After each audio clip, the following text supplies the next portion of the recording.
One of the main measures that is in that proposal that has been announced by the group of bipartisan senators is the enhanced background checks for people under the age of 21. That means that there will be increased scrutiny in the things like juvenile files of people who are trying to buy guns, but that will be just for people under 21 years old. Another measure that you mentioned is those grants to states to enact red flag laws. Now, red flag laws are already existent in several states in the U.S., but the goal is to give incentives for more states to enact those red flag laws, laws that allow a court order to allow law enforcement to take away the guns of people that are deemed a threat to themselves or to others, or to prevent those same people from actually purchasing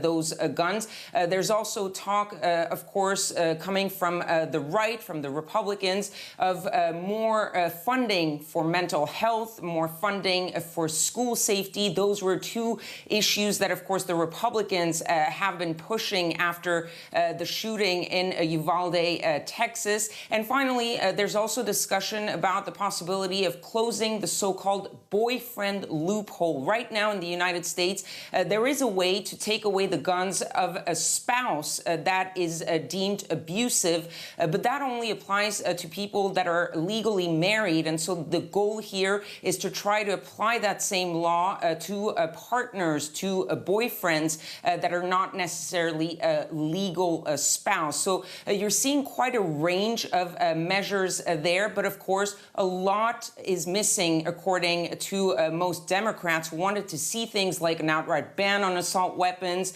an outright ban on high-capacity magazines, trying to raise the minimum age from 18 to 21 to purchase guns. But even without those stricter measures, this is seen, if it passes, like the most significant gun legislation to pass in the United States in decades, given the lack of movement on this issue that we've seen in the country in past years.